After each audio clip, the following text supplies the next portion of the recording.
In every man's life, there comes a choice between two paths. One, a path full of darkness and treachery.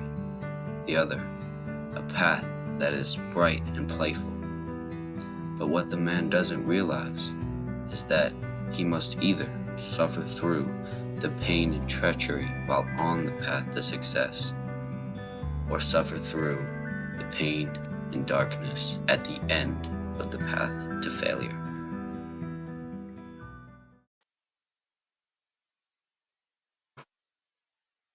I was looking back at my COVID years, and I realized how bad that was for me.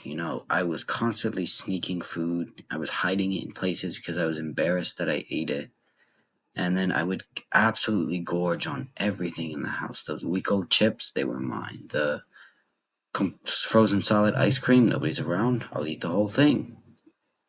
And I acted this way for months.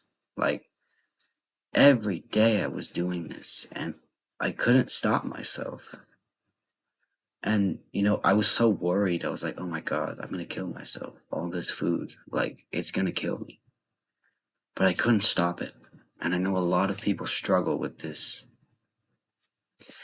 feeling of insecurity and stress, and that's why they eat. And that's what I'm here to talk about. Sorry. I hurt my back. It is really acting up right now. But, so, why do we stress eat? That's our first question. Well, usually it has to do with some kind of trauma. We have some trauma in our life or some extreme stress in our life that is putting our brain in a state of fight or flight, where our brain knows that something is very, very wrong. Even if it's not in this moment, it thinks that something is very, very wrong. So it goes in this extreme stress phase.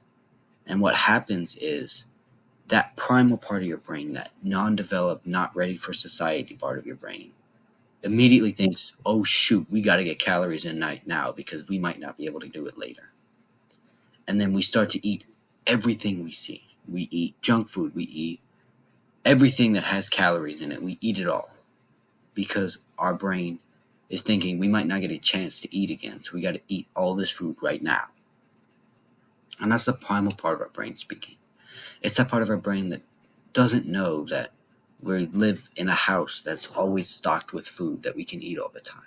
It's the part of our brain that doesn't know that we can just call somebody to get food. And we need to find a way around that. But how do we find a way around your trauma? Well, first, we have to accept it. Because, like me, I was in the COVID pandemic. And I acted like I was fine, that I didn't care about COVID, and being inside all the time made me feel great. And, but in reality, I was really scared. My grandma does not have a good immune system. She's not very healthy. I was scared that she was going to get it and die. I have, 3 people that are very close to me. They're all very old. I was worried that I couldn't see my friends anymore. I was sad about that.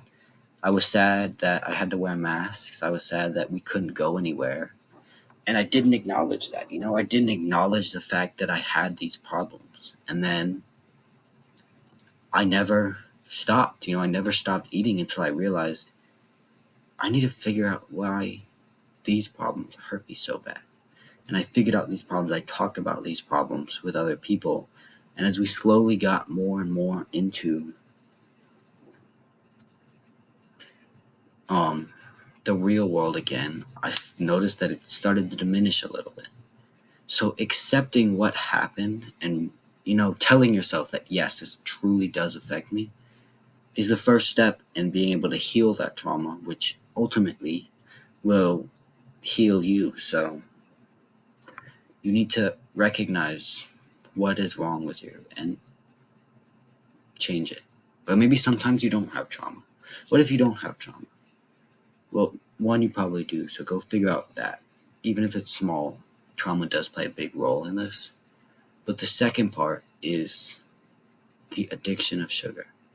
What happens is You know, go check out my momentum video if you want to learn more about it. But what happens is you eat the one bite of sugar and your brain goes, that was really good. I feel really nice now. Let's do it again. And then your brain pushes you. It makes you think about it, makes you crave sugary foods, and then you eat more, and you eat more, and then you eat more, because your brains can't stop craving these sugary foods. Because especially in the U.S., we put so much like crap in our food that it's so addictive. Like all these chemicals and seed oils and sugar, they're so addictive that as soon as we eat one bite of junk food, we're on a rampage. But how do we stop that rampage?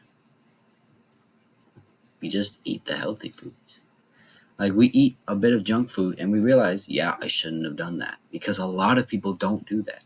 They don't accept that they shouldn't have done that. They're like, nah, well, the day's already ruined. I may as well eat all the junk food. No, we want to get our momentum rolling again, like I was talking about in the other video.